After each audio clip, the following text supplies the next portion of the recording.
Buenos días, buenas tardes, buenas noches. Bienvenidos a un video más de VideoJars. El día de hoy ya vamos a entrar de lleno al tema del elemento finito tipo barra, con el fin de dar inicio ya a la materia per se. Hasta ahorita hemos manejado puros antecedentes que, si bien nos van a servir para la materia, no eran la materia en sí. Pero ahora, ya con las bases que vamos a tener aquí, nos vamos a dar una mejor idea de lo que trata el método del elemento finito. Porque, pues, ya ahorita estando en la séptima clase, uno se pudiera preguntar, ok, muy bien, está muy interesante todo esto, pero ¿qué es el elemento finito? Y precisamente es la pregunta que vamos a responder el día de hoy. El método de elemento finito es una herramienta computacional basada en un método numérico que transforma ecuaciones diferenciales parciales en sistemas de ecuaciones lineales. Esto desde un punto de vista metodológico.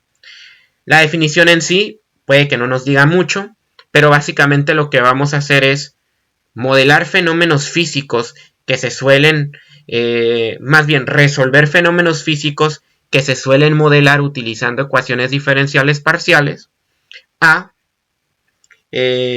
sistemas de ecuaciones lineales que son más fáciles de resolver.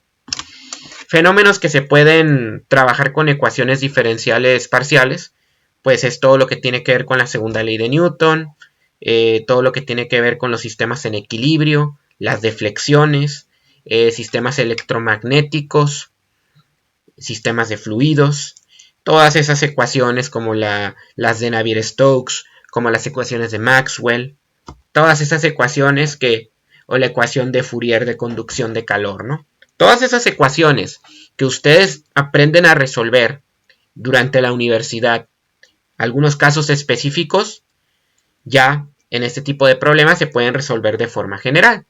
Y obviamente para pasar de un problema continuo a un problema discreto, es decir, un problema donde tienes un solo cuerpo, a otro en donde lo divides en diferentes partes, pues requiere una serie de estrategias y tácticas matemáticas, que es básicamente el corazón del elemento finito. En este caso, recordemos que el elemento finito va a depender de lo que son las funciones de forma y también la cuestión de la optimización. De hecho, hay tres conceptos que vamos a estar manejando mucho, si bien no se dan de forma secuencial, sí contribuyen al desarrollo del elemento finito. El primero de ellos es la discretización. Y la discretización consiste en dividir un cuerpo que está de forma continua a una serie de elementos, los cuales van a constituir la base de mi matriz del sistema de ecuaciones lineales. Por ejemplo, aquí tenemos una imagen, el cual esta imagen sale en los videos de The Efficient Engineer. Realmente este canal lo recomiendo muchísimo, ya que utiliza unas animaciones de último nivel y además maneja temas muy similares a los míos. De hecho, ese canal fue una inspiración para yo sacar el mío.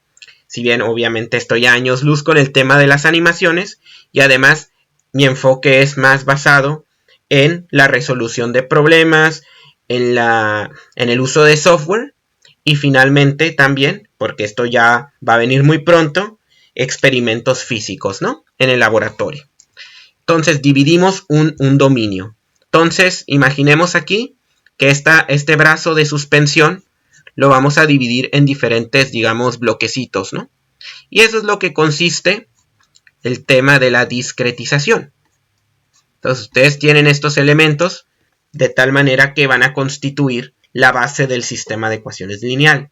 Pero esta discretización debe seguir otro concepto que, si bien no hay una relación, digamos, es más bien circular, sí contribuye a la forma secuencial. La discretización tiene que estar basada en una interpolación. La interpolación puede ser lineal o no lineal, pero esa interpolación de alguna manera es la que va a proporcionar, pues, qué tanto pesaje le vamos a dar a cada uno de los nodos al momento de analizar, pues, cada elemento. Por ejemplo, agarremos este elemento que estoy aquí dibujando. Y lo que habla la interpolación es, primero, si le vamos a dar una interpolación lineal, una interpolación cuadrática, y la otra es qué espaciado le vamos a dar a los nodos dentro del elemento, ¿no? Eso de ahí, finalmente, debe de contribuir a la optimización de una función o un funcional estrictamente hablando de energía potencial. Es decir, lo que nos está diciendo, al menos desde el punto de vista estructural, es que el elemento finito básicamente va a estar trabajando con problemas de estática. Existe un principio que en muchos libros de estática está como capítulo final, no siempre se suele ver, que es lo que se conoce como el método del trabajo virtual.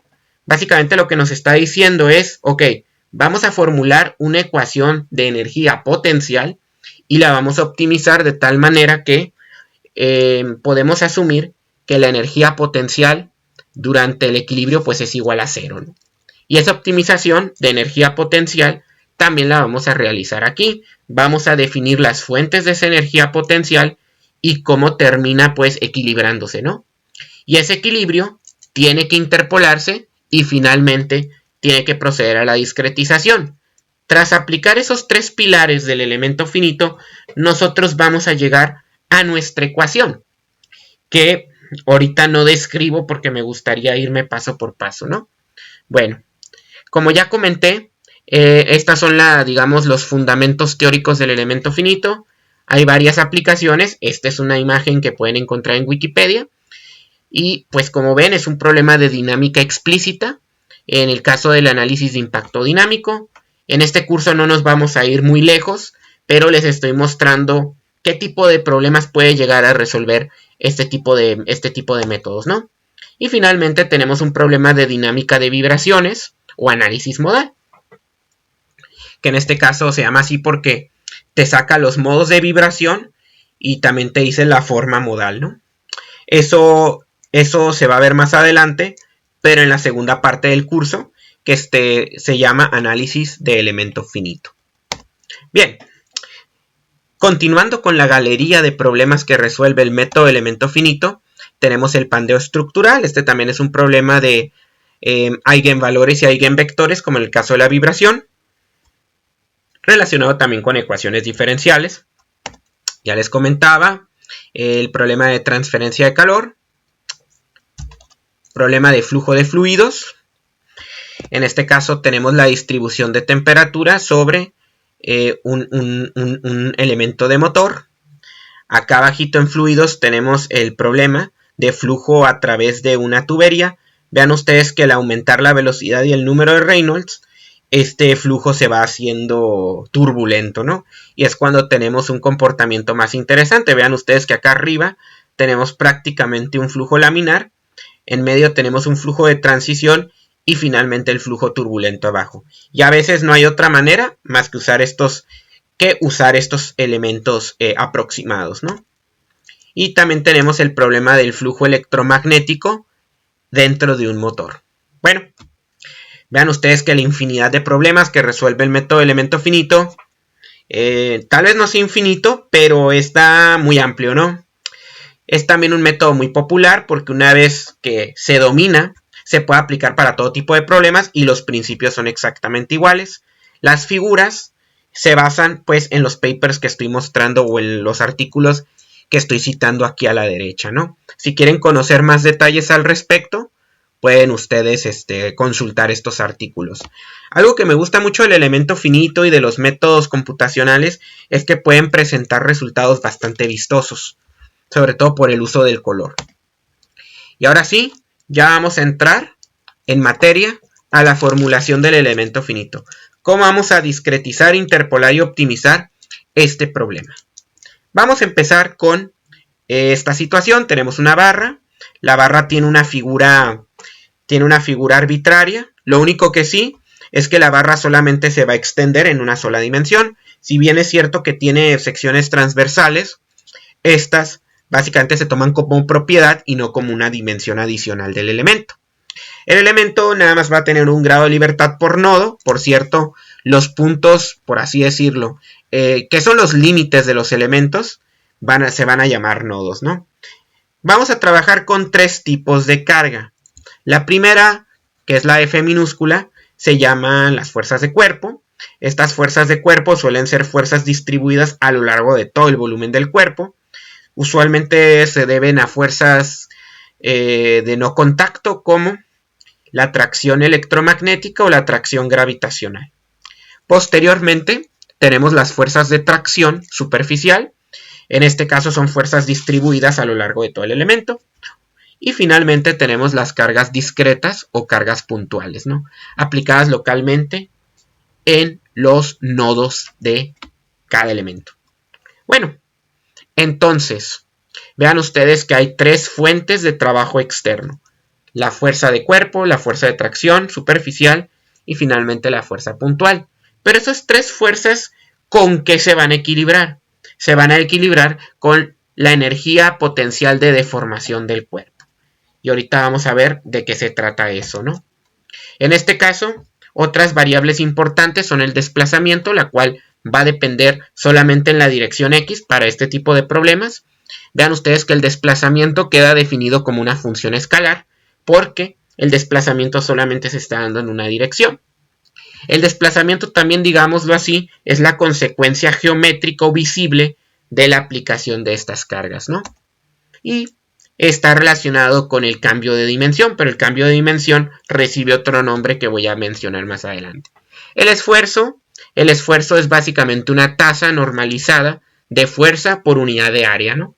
En el caso de esto aplica en los sólidos, vamos a ver más adelante, o ustedes ya lo conocen de otros cursos como Introducción al Diseño o Mecánica de Materiales. El esfuerzo realmente tampoco es un vector, se trata de un tensor, porque no solamente depende de la dirección en la que se aplica el esfuerzo, sino el plano al que es perpendicular dicha aplicación. Aquí, por ejemplo, las deformaciones por efecto de Poisson no podemos definirlas como un escalar. Debemos de tener deformaciones en las dos direcciones, en X y en Y, por eso estoy manejándolo como vector. Pero vean ustedes que solamente depende de X por la misma razón ya mencionada. Aquí está lo que les comentaba de las ecuaciones de la ley de Hooke generalizada. Por un lado tenemos la parte en la cual le afecta el módulo de Young directamente, y luego tenemos las dos deformaciones laterales o reducciones laterales causadas por el módulo de Poisson. Aquí, por ejemplo, podemos llegar a tener deformaciones normales en tres direcciones, ¿no? Vean ustedes que en Y y en Z, como la deformación solo ocurre en X, porque aquí la deformación queda reducida, no estoy diciendo que sea una cantidad escalar, pero queda reducido a un escalar, pues sigma solamente queda sigma X y se van los otros dos términos, ¿no? Las fuerzas de cuerpo en X y dependientes de X, lo mismo para las fuerzas de tracción, ¿no? Muy bien. Entonces, vemos que la dependencia va a ocurrir en X. ¿Y por qué estamos hablando de una función en X? Porque esa función va a ser la base de la interpolación de mi problema. Es ahí donde viene la cuestión de la interpolación. Ojo, no es lo mismo discretización que interpolación. Ahorita les voy a explicar por qué. La discretización básicamente consiste en dividir en pedacitos un problema entero, ¿no? Por ejemplo, ustedes no se comen el pan, una barra o una hogaza de pan completa, sino que ustedes la dividen en rebanadas. Bueno, este proceso se conoce como discretización. Entonces, la discretización básicamente me da, o como su nombre lo dice, la división del dominio, me da como resultado una serie de elementos y una serie de nodos. Los elementos son los, digamos, los pedacitos más chiquitos en los cuales se divide el dominio, mientras que los nodos son los límites de cada elemento, ¿no?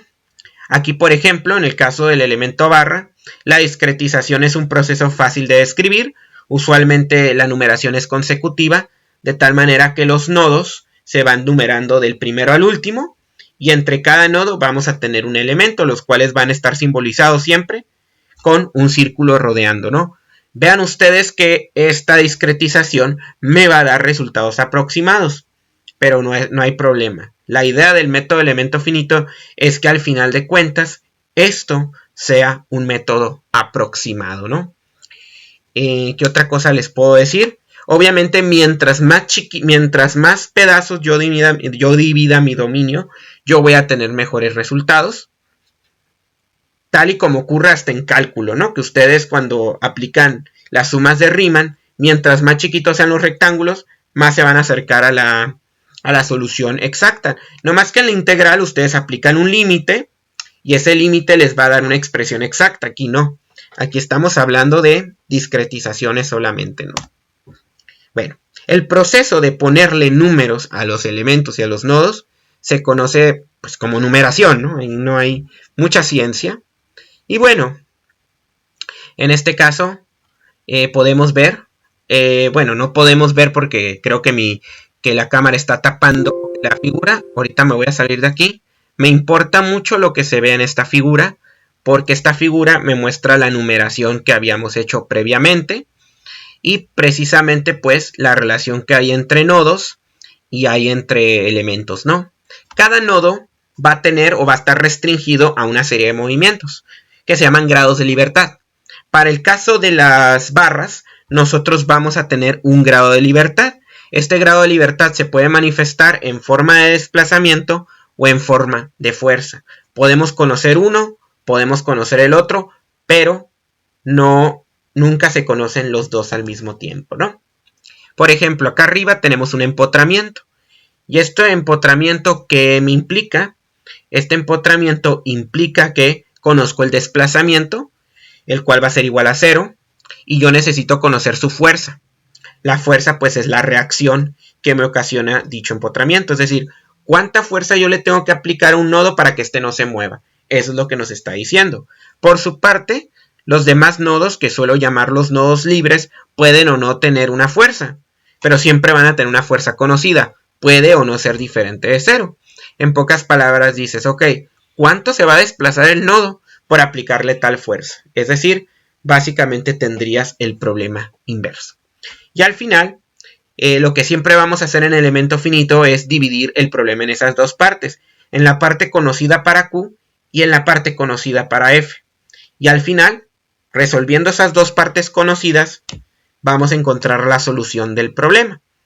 Ahora, ¿cuál es la relación entre Q y F? Bueno, ese es el meollo del asunto en la lección del día de hoy. Por lo tanto, no nos podemos todavía mover mucho. Vamos a irnos, como dicen, baby steps, ¿no? Ok. Imaginemos que ya tenemos nuestro sistema discretizado y numerado. Los desplazamientos aquí identificados por Q y las fuerzas aquí identificadas por F. Vean ustedes que estas figuras las he sacado del libro de Chandrupatla y Belegundu. Es un libro muy recomendado, sobre todo si quieren conocer un nivel teórico del elemento finito. No es el libro más apto para gente que está principiando, pero para conocer los fundamentos teóricos creo que hace un buen balance entre entendimiento y solidez. Entonces, otra cosa, cuando nosotros numeramos nodos y elementos, tenemos que, o yo recomiendo mucho, utilizar algo que se llama la matriz de conectividad. La matriz de conectividad es la que me va a establecer la relación que hay entre cada uno de los elementos y los nodos que lo delimitan. Por ejemplo, el elemento 1 está delimitado por 1 y 2, el elemento 2 está delimitado por 2 y 3, y como se muestra aquí en la figura, el elemento 3 está delimitado entre 3 y 4. Vean ustedes que los números están acomodados de tal manera que siga la secuencia local. Bueno, esto es algo muy importante, porque estamos relacionando la suma de los elementos globales y nos vamos a enfocar ahora sí en el elemento local. Y es aquí donde entra la relación general que hay entre desplazamiento y fuerza. Necesitamos establecer primero la base o el building blocks para cada uno de estos elementos. Y una vez que ya tengamos formulado ese elemento, bueno, ya vamos a ver qué hacemos con lo demás, ¿no? Y bien, la discretización, en la discretización lo que ocurre es básicamente la división de mi dominio, agarro un elemento. Y después de la discretización ocurre la interpolación. La interpolación es básicamente decir, ok, ¿cuál es la función que me va a mostrar, digamos, la tendencia o la variación de una cantidad, en este caso el desplazamiento, entre el inicio y el final del elemento. ¿Por qué? Porque van a ver que cuando uno resuelve el problema de elemento finito, va a conocer Q1 y va a conocer Q2. Pero ustedes van a ver que cuando resuelven el problema no solamente van a ver pintados Q1 y Q2, van a ver pintado todo lo que hay en medio. ¿Cómo rellena método elemento finito para conocer los valores intermedios? Bueno, lo mismo que se hace para cualquier problema donde tú conoces ciertos valores puntuales y quieres conocerlos de en medio, la interpolación. En este caso, la interpolación se hace a través de las funciones de forma o las funciones n. Y esas funciones de forma o funciones n van a establecerme una relación entre el sistema coordenado físico y el sistema coordenado natural. Bien, vamos a tratar de entender a qué me refiero con sistema coordenado físico y sistema coordenado natural. El sistema coordenado físico es el sistema tal y como lo encuentran, ¿no? Tal y como lo verían en la naturaleza, tal y como lo medirían con regla o tal y como lo verían en una foto. El sistema coordenado natural es básicamente un mapeo, una abstracción donde tratan de encajar el sistema coordenado físico en el sistema coordenado natural. Esto puede que ahorita no parezca hacer mucho sentido, pero nos va a ayudar mucho para precisamente ir interpolando los valores y en cursos más avanzados vamos a ver que también nos va a servir, sobre todo cuando veamos vigas, pues al momento de hacer una serie de integrales que vienen más adelante, ¿no? Ahorita no puedo decir más. Pero lo importante, ustedes quédense conmigo. Vean ustedes por qué van a ustedes mismos darse cuenta por qué es conveniente pasar al sistema coordenado natural. Bueno, aquí lo que se hace es una relación lineal, porque la interpolación para la carga axial es lineal. Después de todo, la fórmula del esfuerzo y la deformación axial también son de naturaleza lineal, por lo tanto no requerimos mayor discretización al respecto. Bueno, entonces aquí por ejemplo nosotros tenemos el punto 1, aquí tenemos el punto 2. El punto 1 y el punto 2, o el nodo 1 y el nodo 2, este tiene una coordenada x1, x igual a x1, y este va a tener una coordenada x igual a x2. Luego, para el sistema coordenado natural, x va a tomar el valor de xi. Xi es una x griega y tiene como esta forma de culebrita, ¿no? Xi en x1 es menos 1 y xi en x2 es más 1. Entonces, aquí lo que se hace es, ok, necesitamos establecer una función xi en función de x. Y pues aquí es básicamente meter una función lineal, ¿no? En este caso podemos sacar una pendiente, variable dependiente 2 menos variable dependiente 1, entre variable independiente 2 menos variable independiente 1. Esto nos va a quedar 1 menos 1 entre pues x2 menos x1, ¿no? Y rápidamente esto va a quedar 2 sobre x2 menos x1. No hay mucha complicación al respecto, ¿no? Acuérdense que al final, cuando quieran encontrar una ecuación, siempre sería xi menos xi0 pendiente x menos x0, ¿no? Y en este caso, pues, aquí pueden agarrar cualquier punto. Yo voy a agarrar este de acá. Xi menos 1 es igual a 2 por x2 menos x1 entre x menos x sub 0, que en este caso sería x2. También se puede tomar el otro y vamos a llegar a un resultado similar. Después de hacer todo este desarrollo, vean ustedes que nos va a quedar precisamente lo que habíamos obtenido hace rato. En este caso, para esta presentación utilizamos este punto acá, pero si usáramos el otro de abajo, íbamos a obtener un resultado similar. Esto de aquí, como pueden ver, nos conduce a una ecuación lineal. Y puede que aparentemente se haya complicado el panorama, pero al final de cuentas, esto tiene un objetivo, ¿no? Ahorita no me puedo adelantar mucho porque al final de cuentas, yo creo que esto se tiene que ir tomando paso por paso, ¿no? Pero estoy seguro que cuando lleguemos a cuando vaya a corresponder la importancia de esto, lo van a entender. Ténganme confianza. Bueno, ahora vamos a proponer, porque no existe otra forma, una serie de funciones. Estas se llaman funciones de forma y están están muy relacionadas con la interpolación, ¿no? Entonces aquí, por ejemplo, déjenme les explico cómo se construyen estas. Parece en un principio que son arbitrarias, ¿no? Pero la suma de las dos funciones siempre tiene que ser igual a 1. En este caso, tengo que tener el mismo número de funciones de forma, así como tengo nodos en el elemento local. Tengo dos nodos, tengo dos funciones de forma. Entonces, por ejemplo, estas funciones de forma son muy sencillas. Vamos a poner un 1 en 0, o más bien un 1 en menos 1, y es aquí donde empieza a ser conveniente utilizar las funciones de xi. Y vamos a dejar un 0 en más 1. Por su parte, aquí vamos a usar un 0 en menos 1 y un 1 en más 1. Y las ecuaciones de aquí se pueden encontrar pues con un método parecido a como sacamos la ecuación anterior. Sacas pendiente, en este caso vamos a dejar este ejemplo, ¿no? La pendiente de este pues es xi2 igual menos xi1 entre, ¿cómo se llama? xi2 menos xi1 entre x2 menos x1, ¿no? Y aquí, por ejemplo, vean ustedes que no más que xi es la variable ahora independiente, ¿no? Aquí me equivoqué. A ver, déjenme ver cómo puedo borrar. Ok. Bueno. Ok, el valor de n, porque ese sería el valor, es 1 menos 0. Y el valor de xi, si se dan cuenta, aquí va a ser 1 menos, y aquí acuérdense que es menos 1, aquí es más 1, ¿no? 1 menos menos 1 y 1 menos 0. Esto me va a quedar un medio, ¿no? Y un medio es la pendiente. Ahora, n2 menos cualquiera de los valores, podemos usar este porque vale 0.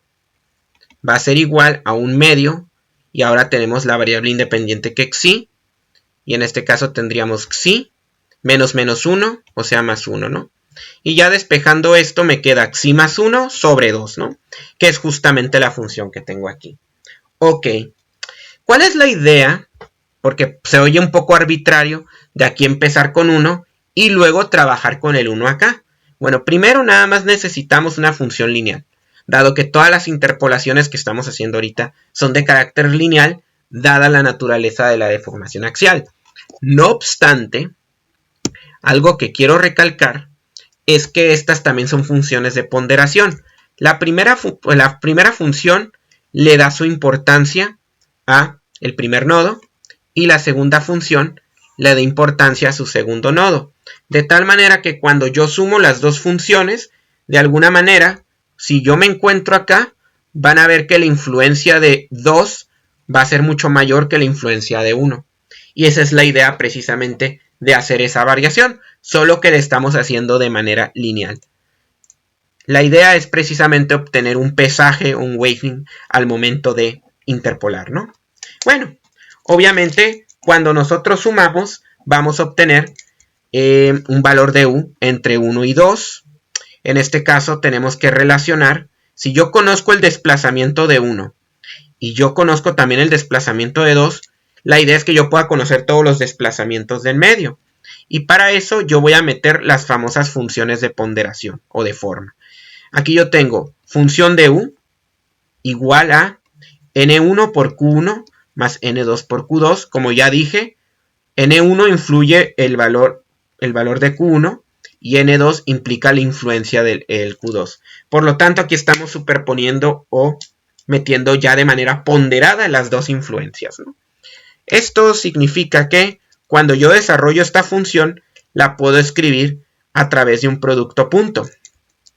En este caso, definimos el producto punto como n1i más n2j punto q1i más q2j. Pero la idea no es que sean vectores, sino que al final de cuentas este producto punto tiene que ser el producto entre un vector directamente y el producto de otro vector, ¿no? Y que al final nos dé un resultado de 1 por 1. Si esto es de 1 por 2, esto tiene que ser de 2 por 1. Para que me dé el valor de 1 por 1 que tiene u. En este caso, este está al revés. Realmente lo que voy a hacer aquí es reescribir esto de tal manera que el equivalente vectorial sería pues primero n1, n2 y del otro lado sería q1 y q2, este en su formato vertical, ¿no? Entonces, vamos a ver. La razón por la que estamos reduciendo todas estas operaciones es que además de ser lineales, va a ser más fácil manejar la forma compacta.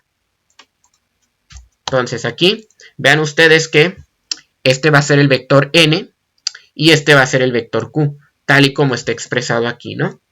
Y pues aquí viene básicamente la explicación, ¿no? No más que uno de estos dos tiene que estar transpuesto. ¿Para qué? Para que haya consistencia dimensional. Pero básicamente esa es la idea de descomponer o interpolar la función de desplazamiento, ¿no? Ya conocido el desplazamiento a través de las funciones de interpolación, nosotros debemos de cumplir con una serie de condiciones para asegurar la continuidad del elemento y que no me genere inestabilidades. Primero, sus primeras derivadas deben de ser finitas dentro de un elemento, es decir, debe haber un momento en el cual este proceso de derivación termine. Segundo, los desplazamientos deben de ser continuos a través de la frontera del elemento, eso es decir, que sean funciones que se conocen como suaves, ¿no? Y con eso nosotros vamos a asegurar precisamente que no haya discontinuidades o inestabilidades en el modelo que estamos desarrollando, ¿no? Bueno, ahora, hasta ahorita no hemos hecho más que pura matemática. Ahora, ¿cómo vamos a conectar esto con la física? Porque al final de cuentas yo quiero aplicar este método para resolver problemas físicos. En este curso, problemas del tipo estructural. Primero, vamos a ir recurriendo a las ecuaciones de la teoría de elasticidad clásica. La deformación en mecánica de materiales solía conocerse como la tasa de elongación en función de la longitud, pero esto era suponiendo que todos los valores eran constantes. Sin embargo, realmente la definición completa es la derivada del desplazamiento con respecto a su posición. Pero si tanto el desplazamiento como la posición en una barra son constantes, es decir, la relación, no los valores, estamos hablando de una pendiente constante y una función lineal. Bien, entonces esta es la definición estricta para deformación unitaria en una dirección. Luego, aquí vean ustedes que se aplica un truco. Y la razón por la que estamos aplicando este truco es que nosotros ya tenemos las funciones dadas en los pasos anteriores. Aquí es donde sí recomiendo que hagamos un poquito de recuerdo, ¿no? Vámonos, por ejemplo, a U. U estaba en términos de N1, Q1 y N2, Q2. Esto lo vamos a poner acá, nomás que le voy a quitar la animación, quiero dejarlo acá de manera permanente, ¿no? Recordemos que esto está dado por estas ecuaciones que también me voy a traer. Estas ecuaciones son importantes. Si bien es cierto que esto lo voy a hacer chico, no importa.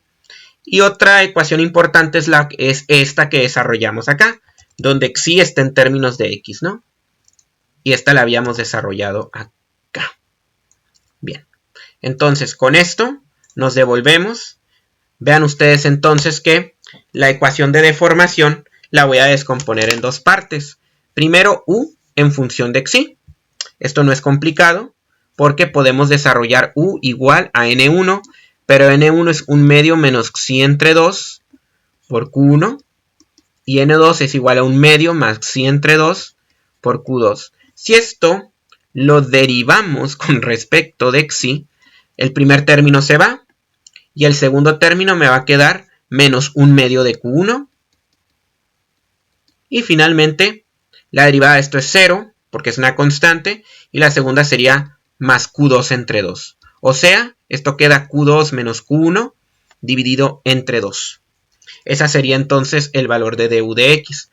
Ahora, para el caso de la derivada de xi con respecto a x, pues vemos que esto es una constante, y realmente pues esta constante multiplica esta variable, multiplica esta constante y esto es constante. Si derivamos, pues toda la parte constante se puede ignorar.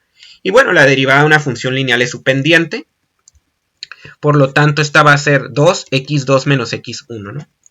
Bueno, vamos a juntar entonces esta definición con esta definición y las vamos a multiplicar entre sí. Veamos entonces pues las definiciones que hemos trabajado. No lo quise ir solamente mostrando así, ¿no? Quería desarrollarlo a mano para que vieran ustedes de dónde salía todo. Y finalmente la sustitución me queda, pues la multiplicación, ay, cuidado nomás, la multiplicación de estos dos términos me queda fácil como epsilon igual a Q2 menos Q1, x2 menos x1. Y pues ustedes podrán decir, pues profe, parece que hemos descubierto el hilo negro, porque epsilon sigue siendo la diferencia de los desplazamientos entre la diferencia de las coordenadas, y no les voy a negar, están en lo correcto. Sin embargo, esta definición también me va a permitir expresar esto en una forma linearizada. Entonces nos podremos traer esta definición que tenemos acá, ¿no? Q2 menos Q1 sobre x2 menos x1. La diferencia de las Q's realmente me sirve porque yo ya tengo un vector definido como Q1, Q2. Es el famoso vector Q que habíamos dicho previamente, ¿no? Que es el vector de desplazamientos locales del elemento. Por su parte, vean ustedes que aquí nosotros tenemos x2 menos x1. Aquí lo estamos sacando como una constante. Y vean ustedes que esto está multiplicado menos 1 y 1. La idea de esto, desde luego, es que si esto mide 1 por 2, lo tengamos que multiplicar por un vector que mide 2 por 1. Y vean ustedes que esto es menos Q1, pues es menos Q1 más Q2 y Q2, ¿no? Ok, ya vemos que esto de aquí se puede expresar como la matriz B por Q. Y esta definición es la que me sirve, pues, para poder hacer todo el proceso ya estamos terminando de interpolar la deformación. Tomamos el fundamento matemático y ya lo estamos conectando con el principio físico, ¿no? Bueno, entonces, pues, ahí estaba la idea. Ahora la vamos a mostrar. Ya dijimos el vector Q y ya está la explicación, ¿no? Ahora, ¿de qué nos sirve hacer esto? Bueno, conocer la deformación nos va a servir para conocer el esfuerzo. Y eso es bien fácil porque por ley de Hooke, suponiendo que el material está en el límite elástico, sigma es igual a epsilon por E. Epsilon es un, ahorita lo estamos definiendo como un escalar. El módulo lo estamos definiendo como un escalar. Y sigma también es un escalar. Por lo tanto, aquí este producto de vectores que termina siendo escalar por este escalar nos da este escalar. E por B por Q nos da definitivamente el valor de sigma. Ahí está. Ahora, siempre el primer paso es llegar al esfuerzo de deformación. Dijimos, ok, vamos a regresar al elemento. Dentro del elemento nosotros teníamos, primero, las fuerzas puntuales, las fuerzas de tracción y las fuerzas de cuerpo, ¿se acuerdan? Y dijimos, esto se tiene que equilibrar con algo interno. Bueno, lo interno viene de acá. La deformación y el esfuerzo, que son ambas consecuencias del efecto de cargar un cuerpo, el esfuerzo y la deformación. La del desplazamiento no es más que una manifestación geométrico-visual de estos mismos dos fenómenos. El esfuerzo se tiene que medir para poderlo ver. Uno cuando está cargando algo no se ve el esfuerzo, pero se siente, ¿no? Pero las cuestiones de deformación claro que se ven, porque por ejemplo mientras ustedes cargan algo, pues el brazo, el músculo se expande, ¿no? Y eso ya estamos hablando de deformación del cuerpo elástico. Bien, ahora, entonces la energía potencial total de un cuerpo, que esto se basa en el principio está relacionado con Bernoulli, en el principio de energía potencial o de trabajo virtual, nosotros vamos a relacionar la energía potencial del cuerpo y el trabajo ocasionado por esas cargas. Cuando tenemos un cuerpo bajo carga puramente axial, en este caso no estoy mostrando, no sé si en esta filmina estoy mostrando la figura. No, pero creo que es importante. Esta es la figura que vamos a relacionar con lo que estamos expresando ahorita. Esta ahorita la voy a dejar acá.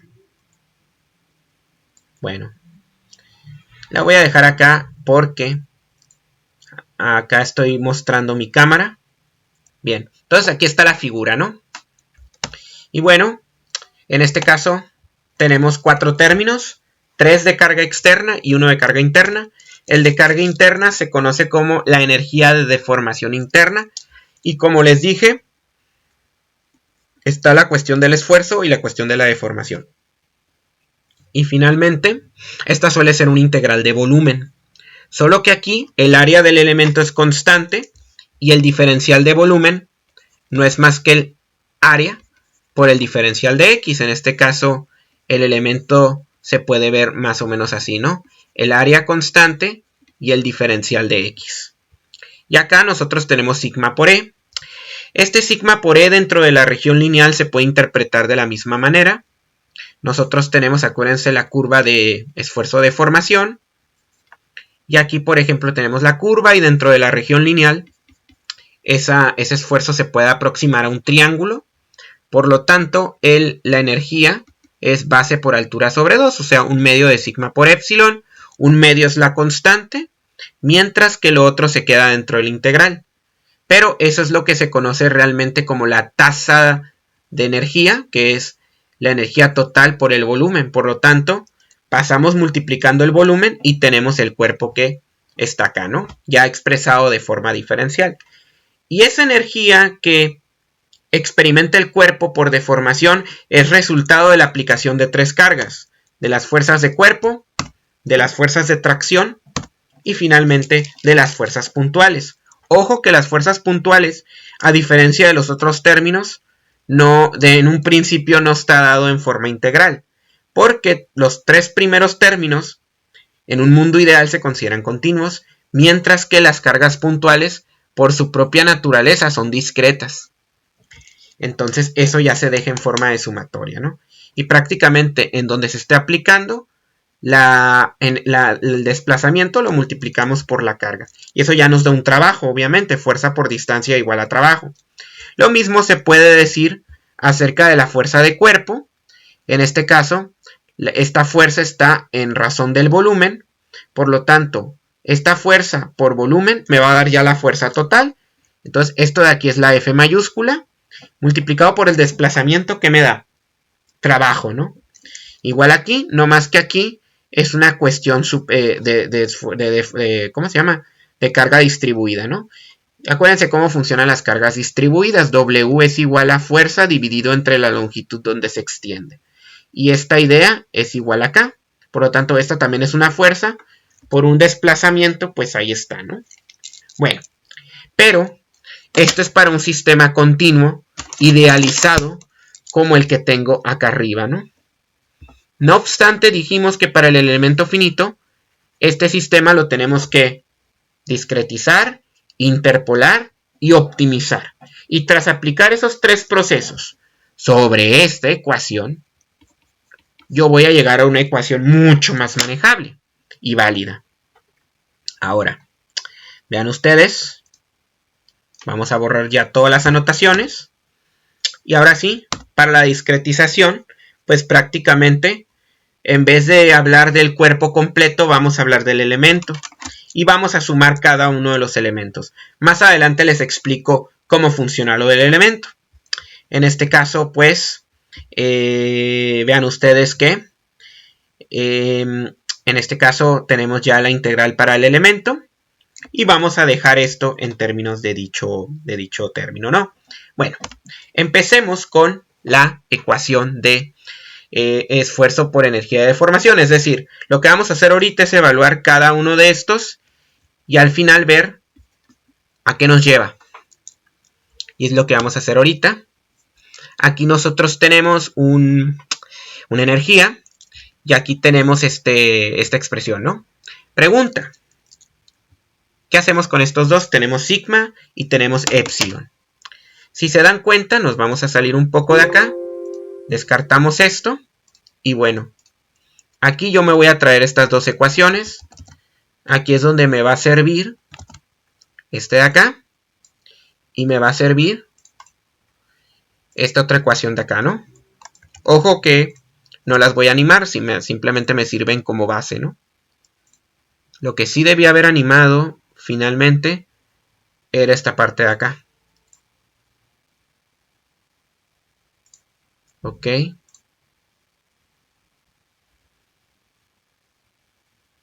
Ya está. Esto ya quedó. Bueno. Entonces aquí nosotros vamos a tener lo siguiente. No sé por qué esto sigue. Esto lo tendría que... Bueno. Son detallitos, ¿no? Pero no se preocupen. Bueno. Aquí lo que se hace, esto lo voy a desarrollar a mano, es sustituir las definiciones. En este caso nosotros tenemos un medio de la integral en el elemento de sigma. Sigma es E por B por Q. Bueno, en este caso la E es constante. Y como sigma está transpuesto, esto lo tenemos que expresar de forma transpuesta, ¿no? Luego tenemos epsilon. Para el caso de epsilon, esto se multiplica directamente B por Q. Y finalmente dx, ¿no? Bien. Ahora, algo que olvidé es el área. Ahí tenemos todo esto, ¿no? Bueno, ahora lo que sigue es, habiendo hecho esta deducción, sabemos que los valores de Q son independientes de X, por lo tanto las Q se pueden sacar de la integral y nos vamos a quedar con esta expresión que está acá adentro, ¿no? Ojo que esta Q no está dentro de la integral, por eso puse el de X acá. Ahora la pregunta es, ¿y por qué no pusiste la Q acá afuera? Bueno, realmente nosotros estamos preparándonos porque esta integral tiene un significado físico que nos va a servir al momento de trabajar el método de elemento finito. Lo importante que estamos haciendo ahora es pues prácticamente esta integral de acá, ¿no? Luego, aquí lo que vamos a hacer es traducir al sistema coordenado local. Vean ustedes cómo se hace esto. Bueno, recuerden que teníamos esta expresión de acá. Después podemos separar los diferenciales de tal manera que dx termina siendo x2 menos x1 entre 2 de xy. Y en un elemento la diferencia entre las posiciones de los dos nodos, independientemente si está deformado o no, va a ser la longitud del elemento.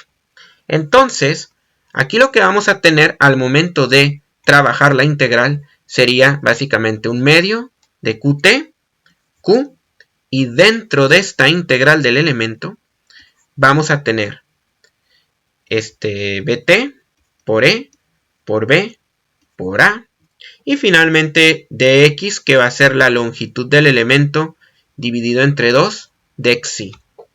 Entonces, ya la integral en términos de xy va a ser mucho más fácil de evaluar. Y esa es la idea del sistema de coordenadas natural. ¿Por qué? Porque el elemento en el sistema de coordenadas natural va a estar delimitado entre menos 1 y más 1. Y ya con esto también nosotros vamos a poder sacar muchos términos de la integral. Entonces es una integral más fácil que habiéndola hecho con la propia x que teníamos acá. Y por eso hacemos la traducción del sistema coordenado, ¿no? Entonces aquí yo creo que esta parte quedó. Y ahora vamos a simplemente desarrollar todos estos pasos, ¿no? Aquí nosotros tenemos entonces esta integral y luego viene la traducción. Y tras esta traducción, de hecho aquí, vean ustedes lo que va a ocurrir después. En este caso, ya como tenemos el sistema coordenado local, vean ustedes que todavía lo que está entre corchetes, o sea, entre las Qs, lo vamos a tomar en cuenta. Y bueno, pues es importante saber qué significado tiene esta integral.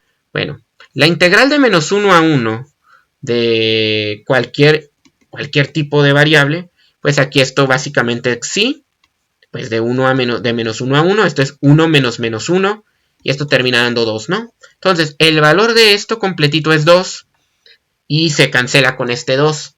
Por lo tanto, al final, la integral me queda simplemente lo que está acá, ¿no? Bien. Ahora, ¿se acuerdan lo que era b? B era igual a 1 sobre x2 menos x1. Y luego, aquí teníamos menos 1 y 1. Y esto salía de la definición de deformación. Bueno, esto todavía se puede trabajar de una manera más fácil porque esto es la longitud del elemento. Y finalmente, si nosotros multiplicamos b transpuesta por b, pues primero quedaría 1 sobre l al cuadrado porque se estaría multiplicando por sí mismo. Y luego esto de aquí quedaría menos 1, 1. Y acá quedaría menos 1 y 1. Este LE al cuadrado que tengo aquí se cancela con esta LE de arriba, por eso se queda acá abajo. Y finalmente ya nada más nos tendremos que preocupar por estas matrices que están acá. Esta matriz es de 2 por 1 y esta matriz es de 1 por 2, por lo que la matriz resultante de esto tiene que ser 2 por 2, ¿no? Menos 1 por menos 1, 1.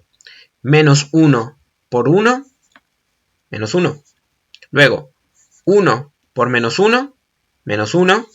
Y 1 por 1 por 1, 1. De ahí sale, ¿no? Y ahora, vean ustedes que tras haber hecho este sencillo desarrollo,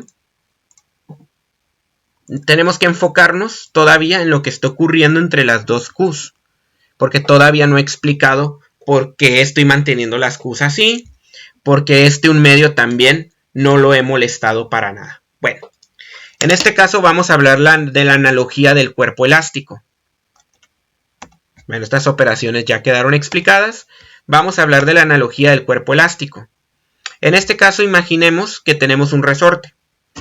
Y pues al resorte se le aplica una fuerza y se le hace, pues obviamente moverse una distancia, ¿no? Cuando tenemos un resorte lineal, esa fuerza tiene que ser igual a kx, por la ley de Hooke. Entonces, para un resorte elástico, nosotros vamos a tener que U es la integral de f de x. O sea, esta es la integral de kx de x, de 0 a x. K es una constante y nos queda que la integral de x es 1 medio x cuadrada, ¿no? Y ya puesto de forma simplificada, parece que dice cubo, pero es cuadrado también. Esto de aquí me va a quedar 1 medio de kx cuadrada, ¿no? Y bueno, y ahora ya podemos hacer una analogía. Aquí nosotros tenemos el término energía potencial y aquí tenemos un término de energía potencial. Luego, las Qs van a contar como mi x, son 2 Qs x cuadrada, ¿no? Y el medio, pues no solo es análogo, es equivalente con 1 medio. ¿Y qué es K? K es lo que queda en medio. Y esta K, por eso se conoce como la matriz de rigidez del elemento. Esto es importante porque la K, o la matriz de rigidez del elemento, es característica de cada tipo de elemento que vamos a estar viendo. Por ejemplo, esta matriz de rigidez es característica del elemento barra que vamos a estar estudiando en esta lección, ¿no? Y este es un logro importante. Ya conocemos la matriz de rigidez. Aquí estamos explicando la analogía. Y finalmente, pues tenemos que ir sumando las contribuciones de energía potencial para cada elemento. Porque un sistema no necesariamente va a tener un solo elemento, ¿no? Pero eso viene más adelante. Ahora vamos a trabajar con el término de fuerzas de cuerpo, ¿no? Aquí lo que estamos haciendo con el término de fuerzas de cuerpo es, por ejemplo, el término de U lo estoy dejando en términos de N1, Q1 más N2, Q2. Este es U. Esta no es constante de X, de hecho está interpolada. Por su parte, F es una distribución, en este caso estamos suponiendo que esa distribución es constante. No siempre es así, pero vamos a suponer que la distribución de la fuerza de cuerpo lo es. Sale de la integral, el área de sección transversal del elemento sale de la integral. Y finalmente aquí tenemos dx, ¿no? Ahora, viene otra vez la conveniencia de utilizar funciones de interpolación. Porque recordemos que n1 es 1 menos xi entre 2 y n2 es 1 más xi entre 2. Y dijimos que dx también tiene su relación con la longitud y con xi, ¿no? Entonces, vean ustedes, aquí hemos sacado o escrito esto en forma matricial, de tal manera que las q's se puedan sacar de la integral, porque las q's, independientemente en qué parte de mi elemento estoy, q1 siempre va a tener el mismo valor y q2 va a tener el mismo valor, pero n1 y n2 no. Ahora, dijimos que n1 es igual a 1 menos xi entre 2 y n2 es 1 más xi entre 2, ¿no? Vean ustedes que aquí nosotros ya podemos escribir esta parte, ya está lista. Hay que definir nomás la parte de la integral, ¿no? Luego, dx también normalizamos, era longitud del elemento entre 2 por dxi, que es esta parte que tenemos aquí. Bueno, ahora también los límites de integración, pues es una función natural y esa función siempre va a estar acotada entre menos 1 y 1, porque así es como nosotros trabajamos el sistema coordenado natural. Básicamente el sistema coordenado natural, chicos, es como cuando ustedes resuelven una integral por sustitución en u, y eso les va a permitir resolver una integral más sencilla. Llegan al mismo resultado, pero utilizando métodos matemáticos mucho más sencillos están resolviendo un problema equivalente y mucho más sencillo. Y aquí pues es nada más aplicar la integral, porque por ejemplo, podemos sacar la longitud del elemento como constante y como escalar de ese vector, así como este 2 por 2 que es 4, ¿no? Y nos quedamos con estas funciones. Integramos. Esto de aquí se puede hacer, integral de 1 es xi, y la integral de xi es xi al cuadrado entre 2, y esta se evalúa entre menos 1 y 1. Con 1 vamos a tener 1 menos 1 medio, y con el otro vamos a tener menos 1, y pues menos 1 al cuadrado sigue siendo 1, menos 1 medio, ¿no? Bueno, ahora esto de aquí se puede simplificar. Esto es 1 medio, y esto de aquí me va a quedar menos 3 medios, ¿no? 1 medio menos menos da más, 3 medios, 4 medios, o sea 2. Y este pues vale 2, ¿no? Al final del día. Acá abajo vamos a hacer una integral similar de menos 1 a 1, 1 es más xi de xi, y hacemos un desarrollo similar, ¿no? Sin ningún problema. Bueno, esto es 1 más 1 medio, menos, y aquí vamos a poner 1, y aquí tenemos menos 1 al cuadrado, me va a quedar aquí me queda menos 1 al cuadrado, me queda 1, 1 medio, ¿no? Aquí parece que da 0, pero algo estaré haciendo mal, ¿no? Bueno, aquí la integral, por eso ya vi mi equivocación, la integral de esto es xi, no 1. Entonces, aquí esto va a quedar xi más, 1 más 1 medio. Y aquí me va a quedar menos 1 más 1 medio, sí. Porque es xi, no 1. Entonces, esto queda 3 medios menos. Y aquí me queda también menos 1 medio. 3 medios más 1 medio. 2. Entonces, aquí queda 2. Y este 2, al simplificarlo con este 4, finalmente me va a quedar esta expresión de acá, ¿no? Y esto que tengo acá, sobre todo, este escalar por este vector de unos es lo que yo voy a denominar, ya reacomodando finalmente. Este vector de acá va a ser el vector de fuerzas debido a las fuerzas de cuerpo, ¿no? Bien, entonces ya tenemos dos términos.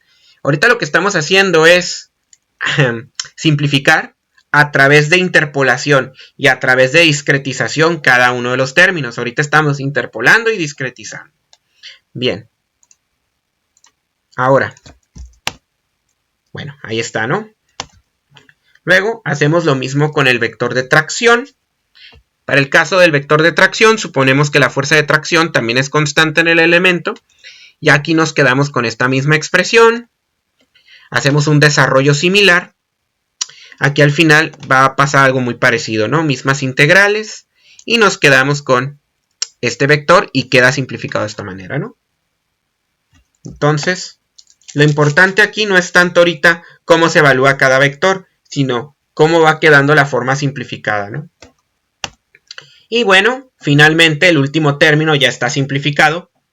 Es el término de cargas discretas, ¿no? Ok, volvemos a la ecuación de energía ya discretizada.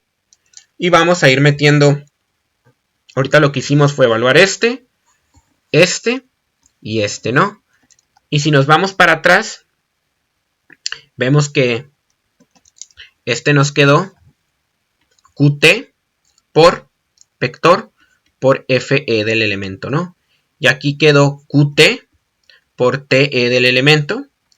Y aquí se puede decir que queda básicamente el mismo vector Q por el vector puntual, ¿no? Estos tres de aquí van a ver ahorita que al tener el factor común de Q se puede expresar en uno solo a través de un proceso que se llama ensamble. Aquí también este se puede simplificar porque dijimos que era, si no me equivoco, un medio de QT por KE por Q. Aquí nosotros tenemos también lo mismo, ¿no? Ahora, si nosotros aplicamos sumatorias por ensamble, prácticamente todos los términos minúsculas se quedan en mayúscula ya indicando el proceso de ensamble. Primero, este de acá, ya haciendo la sumatoria, nos va a quedar un medio de Q mayúscula, K mayúscula y Q mayúscula. Ya no estoy poniendo la E porque ya es el ensamble de todos los elementos que tengo. Ya va a constituir, ahora sí, en la ecuación del sistema. Y luego, para estos tres yo puedo poner QT, FE, más QT, TE. Y finalmente aquí yo puedo también hablar de, sabiendo que es sumatoria, esto de acá queda como, lo podemos dejar también como QT por P, ¿no? Como son sumatorias, pues se puede manejar de esa manera. Y la sumatoria aquí ya la dejo afuera, ¿no? La sumatoria no desaparece. Al final de cuentas es proceso necesario para poder hacer el ensamble, ¿no? Y ya pues las integrales ya se simplifican porque ya quedan simplificados en estos términos, tal y como lo hicimos a lo largo de las filminas anteriores. Puedo sacar la Q como término común. Y esto va a quedar QT. Y luego aquí voy a tener la suma de FE más T más P. Estas tres se pueden ensamblar en un solo vector que se puede conocer como el vector de fuerzas. Aquí está QT, ¿no? Bueno. Y al final, esto de aquí, ya sumando todo me queda simplemente QT por F. Y esto es lo que se pone acá. Hasta ahorita ya tenemos entonces la ecuación discretizada e interpolada. Vean ustedes cómo a través de la discretización e interpolación lineal nos queda simplemente esta ecuación. Nos falta la optimización, pero la optimización realmente es un proceso sencillo. Porque recuerden que para optimizar un valor con respecto a ¿qué? Usualmente a la aplicación de una carga, este tiene que ser igual a 0 para yo decir que el proceso está en equilibrio, ¿no? Ok. Y bueno, vamos a resolver el problema de optimización o de equilibrio, ¿no? Esto de aquí lo podemos ver como una ecuación, digamos, aquí podemos hacer una equivalencia, sin ningún problema, un medio de K, Q cuadrada, ¿no? Y aquí podemos manejar F por Q. Si nosotros derivamos con respecto de Q, esto queda K por Q y esto queda F, ¿no? Porque estamos derivando una función. Digamos que este funcional le vamos a llamar pi minúscula. Y aquí lo que estamos haciendo es que este funcional lo estamos derivando con respecto a Q. Este cuadrática es fácil de derivar y esta lineal también. Por lo tanto, este funcional también lo podemos llamar, ya regresando a la notación original, K por Q menos F igual a 0. Y aquí, señores, tenemos definitivamente la ecuación que nos va a servir. Ya optimizada, ya interpolada y ya discretizada. Es decir, tras los procesos de ensamble ya explicados, nosotros vamos a tener que K por Q menos F es igual a 0. y K por Q igual a F. Y aplicando la inversa vamos a encontrar el vector de desplazamientos, el cual después vamos a interpolar para encontrar los valores del medio. Entonces, aquí está la ecuación más importante. Se trata entonces de un proceso de inversión de matriz. ¿Ok? Parece que después de toda esta matemática complicada, hemos llegado a una ecuación muy sencilla. Y esa es la magia del elemento finito. Hemos aplicado una ecuación diferencial parcial, de hecho tenía derivadas parciales e integrales. Hemos llegado a un sistema de ecuaciones lineales a través de los procesos de discretización, interpolación y optimización. Por ahora, creo que el contenido denso de esta teoría es suficiente para dar terminación a la lección del día de hoy. En la siguiente lección, lo que vamos a hacer es mostrar un ejemplo de barras adaptándolo a esta teoría. Tomen en cuenta algunas cuestiones porque se pueden preguntar, ¿y cómo saco K y cómo saco F? Claro, porque necesito sacar Q, ¿no? Bueno, la K se saca a partir de la matriz de rigidez y esa matriz de rigidez ya la conocemos. Primero se saca la matriz de rigidez de cada elemento, que básicamente es área del elemento por módulo del elemento, longitud del elemento, y luego esta matriz de unos y menos unos, ¿no?